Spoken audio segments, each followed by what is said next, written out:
Hello, welcome to the Comic Book Commentary. I'm Bo Leidig, and this week signifies the beginning of a brand new month, which means it's time for the next issue of Spawn with Spawn number 36. So let's zoom in and take a closer look.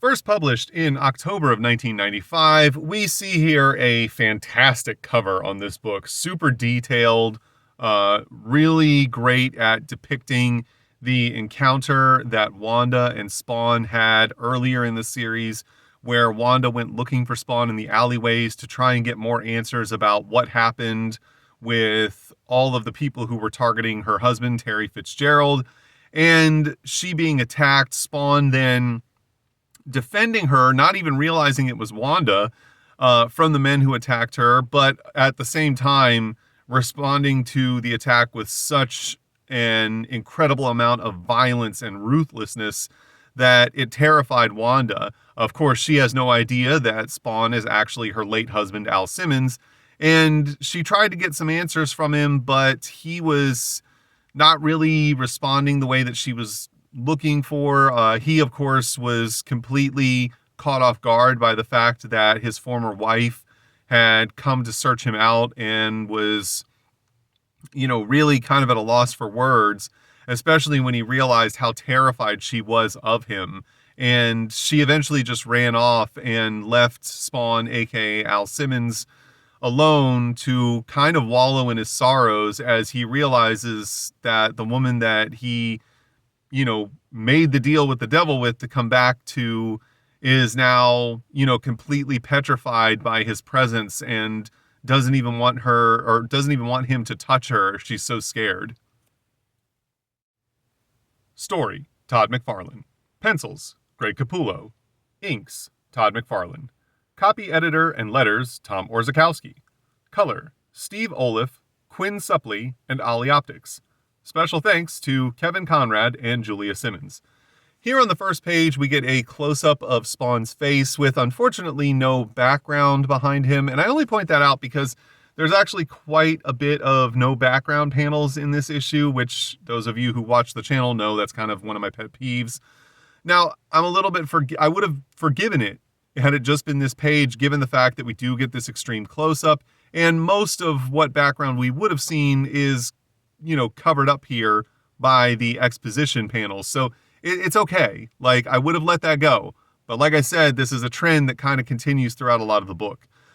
We pick up exactly where we left off in issue number 35, where Spawn is in the office of Jason Wynn, and he was just about to start enacting his revenge on Wynn when he was interrupted by none other than Terry Fitzgerald, who was his former best friend as Al Simmons when he was alive, and is someone that he saved on multiple occasions. So now he believes that he's been betrayed entirely, as Terry Fitzgerald is trying to prevent him from being able to assassinate Wynn, as we see Spawn look over at him and just scream, "You traitor," as he's enraged by the fact that the man that he thought he could trust is apparently now working with the man that killed him and sent him to hell. Terry, surrounded by a security detail, immediately commands Spawn to give himself up, back away from Jason Wynn, and put his hands up. However, Wynn is not a fan of this plan, as he screams, "Are you crazy? Just shoot him."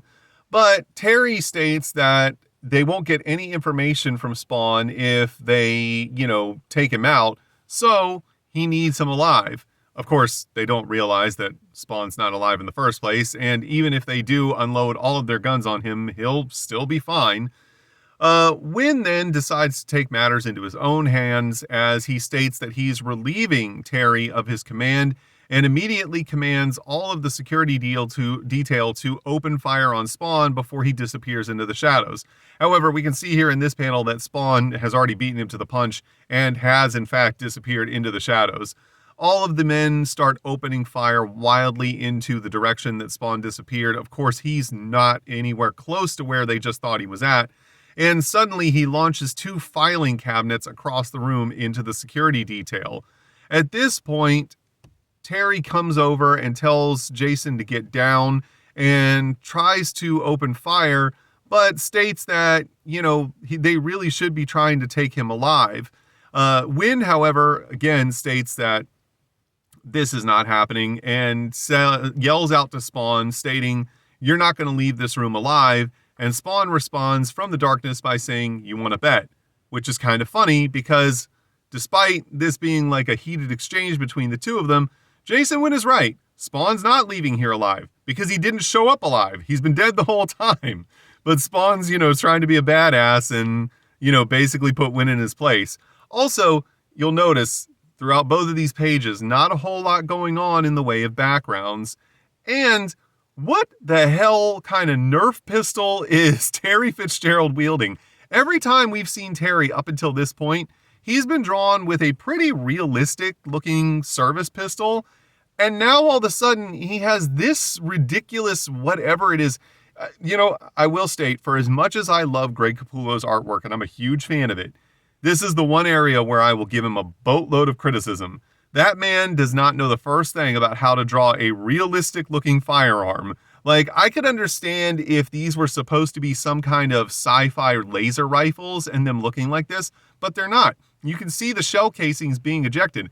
These are traditional live fire weapons that just are incredibly ridiculous designs. This one has a double magazine system that, how does that even work? Like, what is this? And they're not double stack. No, these are two individual magazines that come to a V point to meet the same single barrel of this rifle. Like, none of that makes sense. Now, for a moment, Spawn actually does consider just leveling the entire floor of the building with a blast of his powers and just killing everyone, including Terry. But he decides that he is going to stay focused just on Jason Wynn in this instance, as we see Terry and the security detail unable to hit Spawn. He's moving too quickly, and Spawn decides to flip the script as he hits Jason Wynn and tackles him out through one of the windows. The two of them falling dozens of stories and then crashing through the ceiling of the 17th floor of the building that jutted out from the building. All of the people working on the 17th floor immediately panic and call for security. Wynn is obviously dazed and hurt by this fall. However, Spawn, of course, is unfazed as he picks the rubble that he's buried under up above his head and states, "Oh, good, you're still alive. I want to enjoy this." Wynn, confused as all get out and suffering from a multitude of injuries from the fall, just screams, "Who are you?" Spawn responds to Jason's question, stating, "I'm someone who got in your way, someone who didn't count." Meanwhile, as all the employees on the 17th floor run for their lives, they scream to a nearby security guard that Jason and the creature are in there and that they need help immediately. The security guard runs into the room, draws his gun, points it at Spawn, but then tells both of them not to move. Jason immediately states, "Listen, I'm Director Jason Wynn. This is the intruder that's trying to kill me. Give me your gun." The security guard then states, "For what?" And Jason, not wasting a moment to react, grabs the guard's hand, points the barrel at his head, and pulls the trigger, killing the guard instantly. He then runs outside of the room and screams to everyone that's nearby, "Hurry, the creature's gone mad. He just killed the security guard. We have to get out of here." Now, I kind of question the wisdom in this. I understand the idea of Wynn wanting to frame Spawn for the death of the security guard. What I don't understand is the necessity of it, given the fact that Spawn has already attacked the CIA headquarters building in New York City and is already known by Terry and a crack team of security officers to, be wanting to try and kill the director of the CIA. So it seems like a completely unnecessary thing for Jason to have killed this security guard. I don't understand what the point in it was. As he starts to run down the hall, Terry and the security team have caught up now, and they see Spawn running out of the room. They immediately open fire, and Spawn decides that he has to retreat. He runs for the stairwell and starts to run down the stairs. However, the security team is right on his tail.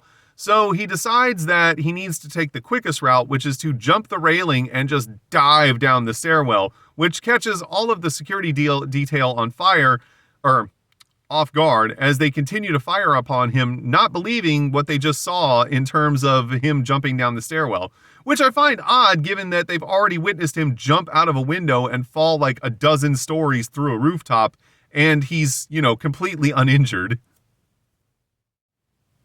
Spawn finally lands on one of the landings and runs through the door. However, the security team has been alerted on every floor at this point, and the security on that floor immediately decide to start following Spawn.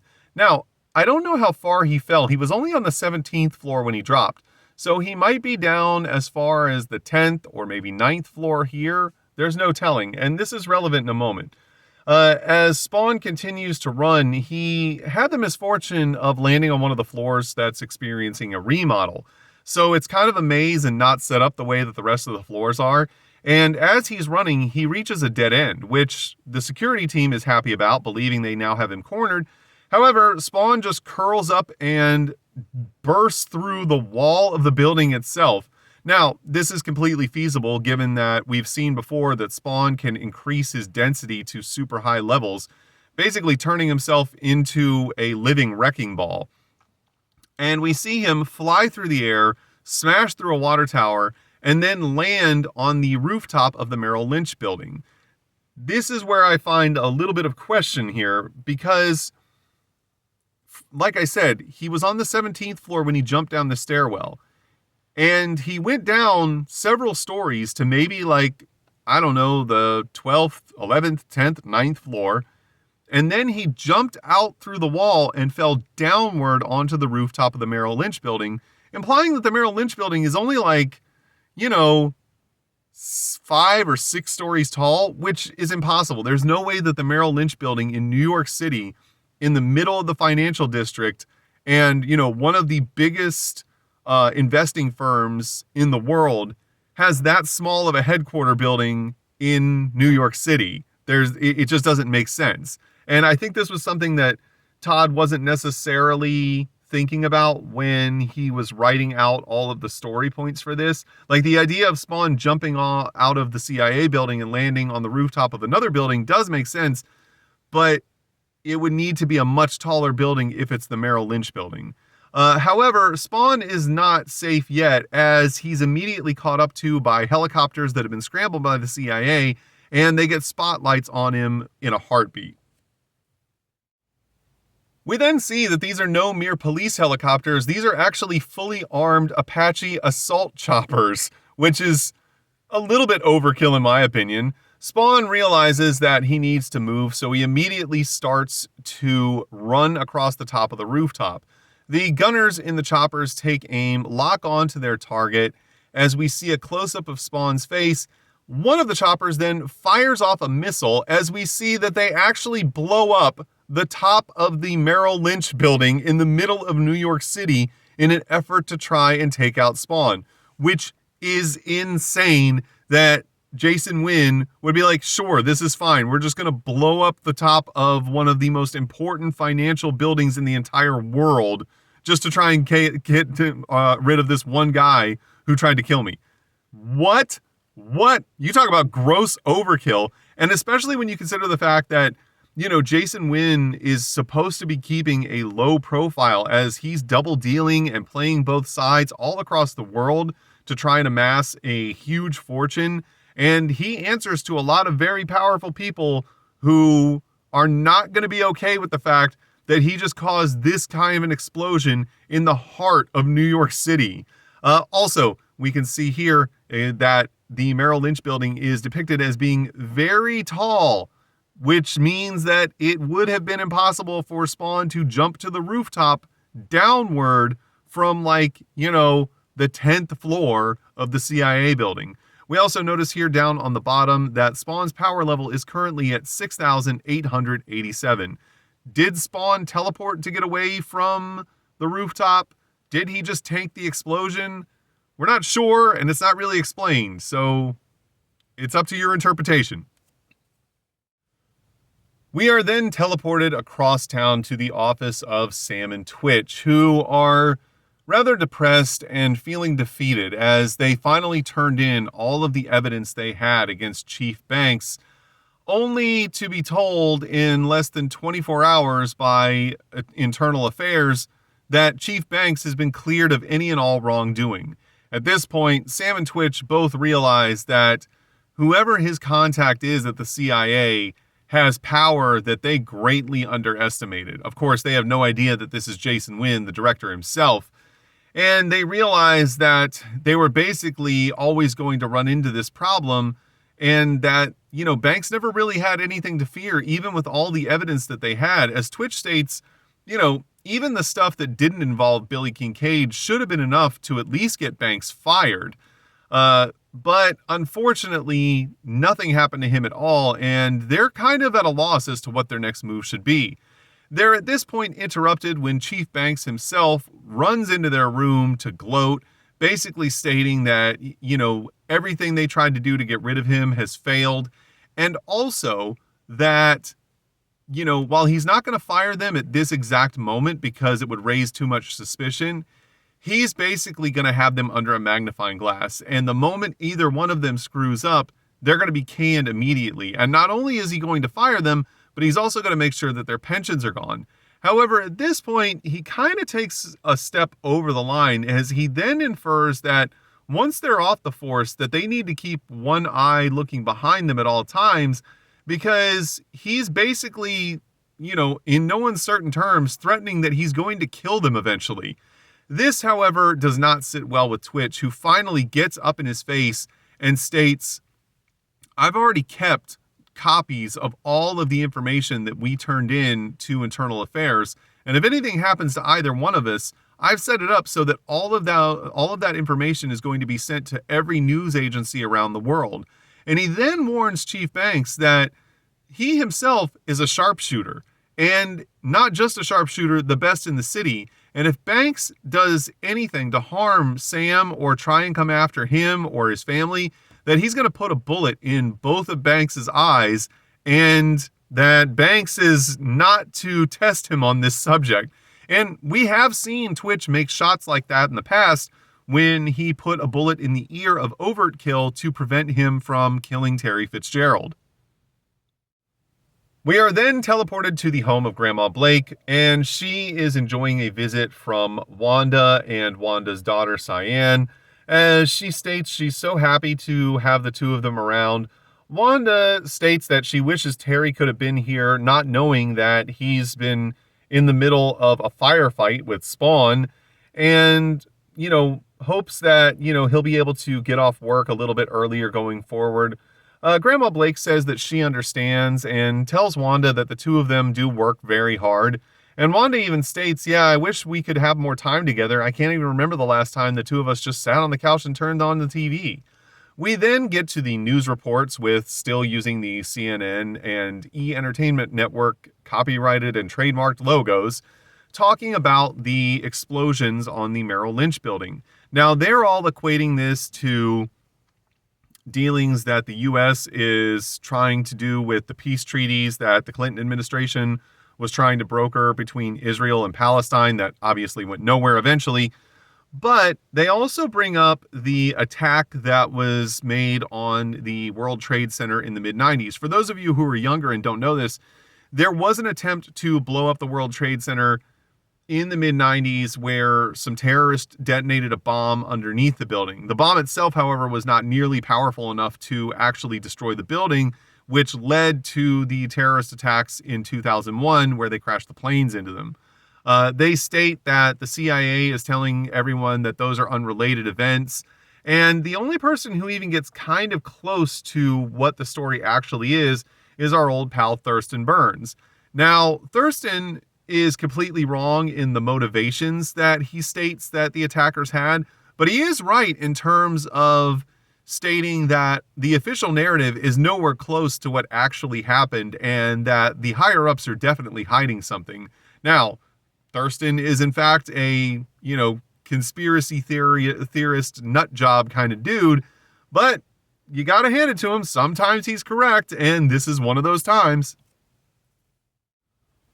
We're then transported to the hospital room of Jason Wynn as he is recovering from the injuries that he sustained during Spawn's attack, and he is being read the riot act by some men in trench coats who go unnamed. Now, as I stated before, Jason Wynn answers to a lot of very powerful people with a lot of connections and a lot of shadow dealings going on all over the planet. And those people do not want attention drawn to the things that they're doing, because it's going to be a real international debacle if it's ever exposed that Wynn was double dealing under the table and any of them are implemented in any of these dealings. So these four gentlemen actually work for some of those people, and they're basically just telling Wynn, you screwed up big time this time, buddy. Like, there's no way out for you. You're never going to figure out how to get yourself out of this one. And quite frankly, this guy right here is actually happy about it, as he states that he never liked Wynn and he'll be glad to see Wynn go, and that the cherry on top of the whole thing is that Wynn caused all these problems for himself. The men then leave, and two of Wynn's subordinates walk up and start to state that things are looking kind of bad, as some of the undercover agents that they have in other parts of the world are dealing with some fallout from this, and that there could be some real problems in the next week. However, Wynn cuts him off and states, I'm going to have all this tidied up by the end of the day. I want you two to go back to the office and start getting on the phone with all of our contacts. We're going to get this figured out. He then manages to fall asleep after being, exhausted and beaten up by Spawn, trying to recover from his injuries, being on painkillers, and he's then awoken suddenly by an unexpected visitor. That visitor, of course, being the Violator. Now, the Violator is actually, taken a bit of an interest in Wynn as of late, and we all recall that Wynn is working directly at the behest of the Violator in terms of all of the things he's doing with Terry and Wanda, and definitely trying to put the screws to Spawn. And Violator lets Wynn know that he's actually very happy about this. He also states that he doesn't want Wynn to die, and that he needs to be careful about the way he handles Spawn, because if he pushes too hard, Spawn is just going to kill him, as he tried to do today. He tells him he needs to have a lighter touch, but he's doing a great job. And he also states that they can't afford to lose Wynn right now, because he's seen Wynn's file in hell, and he's actually pretty impressed by it. As Violator states, someone who's pure evil is very rare in human beings, and Wynn is in fact one of those people, which kind of lets you know what kind of a scumbag Wynn really is, that Violator's like, hey man, I really appreciate your work. He then tells Wynn that the plan is to stay doing what they're doing. He wants him to keep putting the screws to Wanda and Terry and Spawn, and make sure that he keeps pushing Spawn further and further to the edge. But he needs to have a light touch and keep himself alive.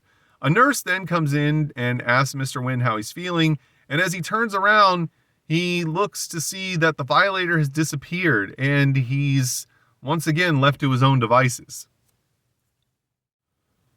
We are then teleported to Terry and Wanda's home, as Wanda's doing some dishes after putting Cyan to bed. She's interrupted by a ring of the doorbell. She approaches the door and opens it, but is shocked and terrified to see that it is none other than Spawn standing on the other side. He says, hi Wanda, don't be afraid, I only came here to talk. But she immediately screams and, says, oh my God, don't touch me, stay away. She runs away from him, and Spawn says, please, I just need you to hear me out. Wanda tries to grab the phone, but Spawn puts his hand over hers and hangs the phone back up, stating, you can't do that. She screams for help, but he covers her mouth, stating, I only need a moment, but you can't scream. He then tells her that Terry is not who she thinks he is, and that he betrayed and lied to both of them, and that she can't run from that, as we see her try and escape into another room. Spawn continues to pursue Wanda as she stumbles trying to get away, stating, you don't understand, Terry's protecting my murderer. He didn't care about me, and it was you he was after the whole time, but he doesn't love you the way that I do. This, of course, confuses Wanda as she states, what are you even talking about? Spawn then follows her into a bedroom as he says, I traded everything to be with you again, and now I terrify you. I promised I would never hurt you again, remember, at Coney Island? But then Wanda is completely confused, stating, how would you know what Al told me on Coney Island? And Spawn says, you don't know? He's like, and at this point, she realizes that he's trying to infer that he is in fact Al Simmons. Now, of course, he is, but she doesn't know that. Keep in mind, up until this point, she's never seen Spawn's face. She's only seen it under the mask. And now it's all rotted and decayed, and he just looks like this horrific zombie monster and doesn't have any features that even closely resemble that of Al Simmons. She states, no, you aren't my husband. He's dead. Damn you, stop torturing me. He's dead. As she cowers and cries. And Spawn tries to come up with other instances of things that only he, as Al Simmons, would have known about her and times that they shared together, when they're suddenly interrupted by Cyan, who walks into the room after being awoken by all the noise. She states, Mommy, as Spawn turns and looks at her, and Wanda says, please don't hurt my baby, I beg of you. Then Cyan walks right up to Spawn, not even remotely afraid of this terrifying creature, and says, why is my mommy crying? Did you make her sad?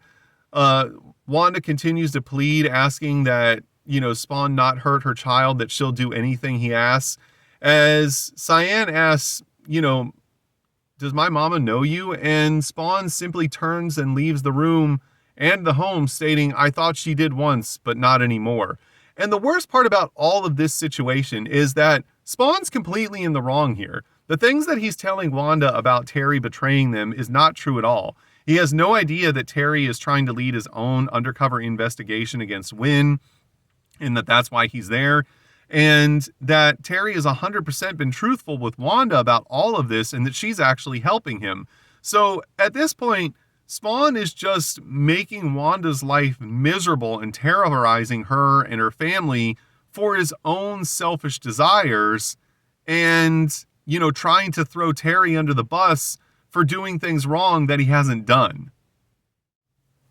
As Spawn leaves the home, Wanda accidentally trips the answering machine and finds out there's a missed voicemail from Terry that states, Wanda, get out of the house.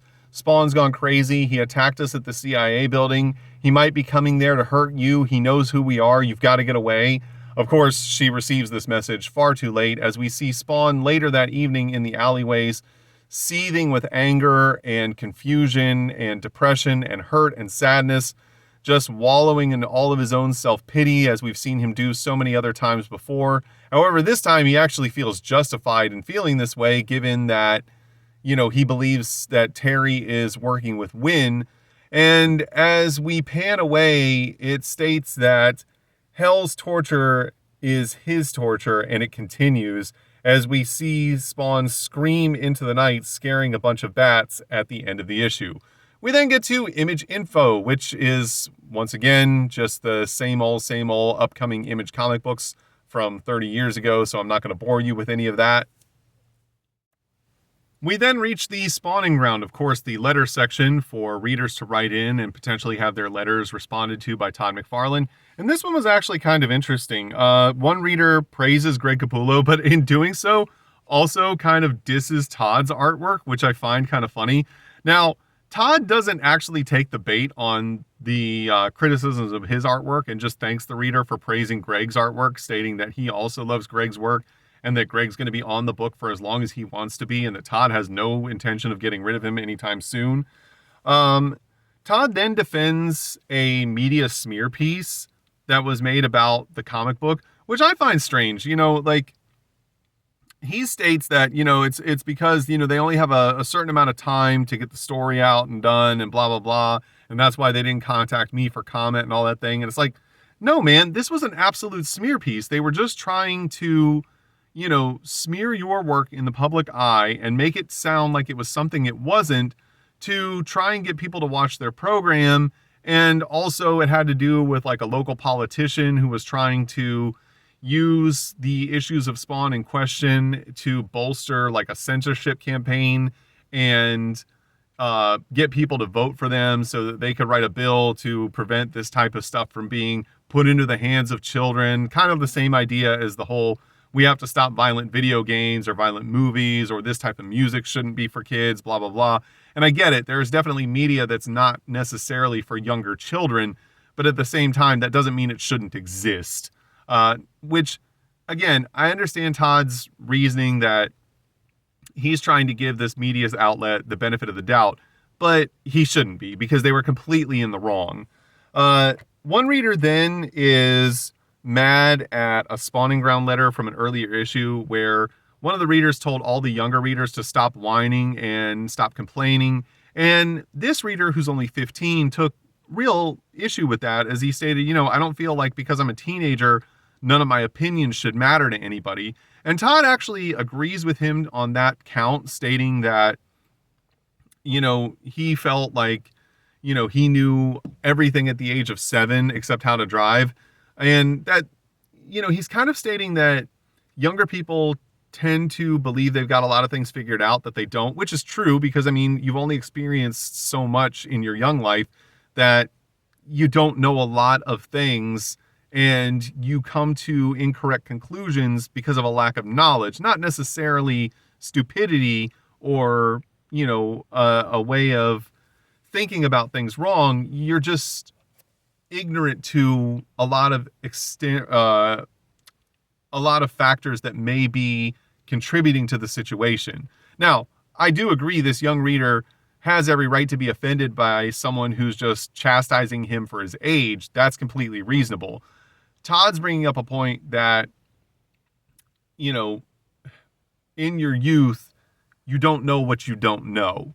But then he goes on to make this weird argument about how, people, especially parents, try to censor the world around their kids.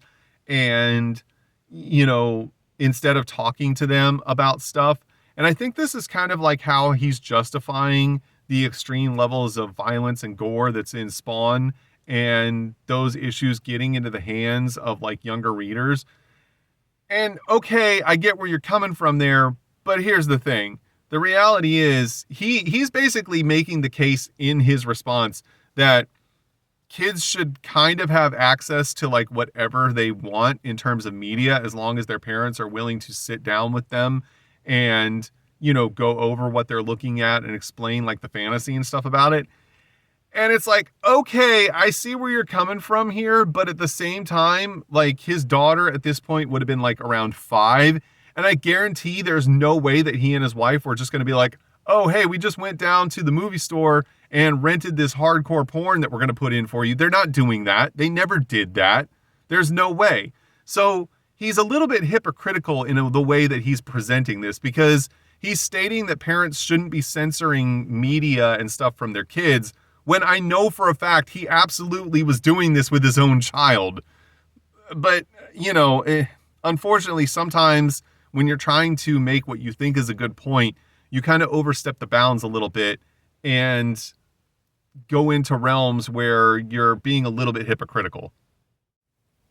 We then get these 2 pinups. This one here on the left is by Jim Callahan, and this one on the right is by Patrick Bain and Aaron Sode, maybe? Aaron, if I'm saying your name wrong, I apologize.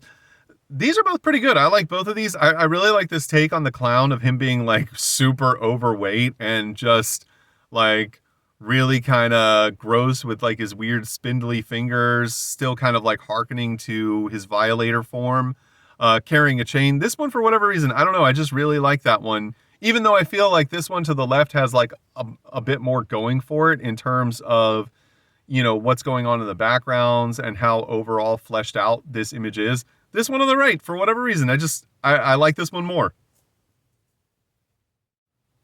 We then get to the end cap where Todd brings up information about his toy line.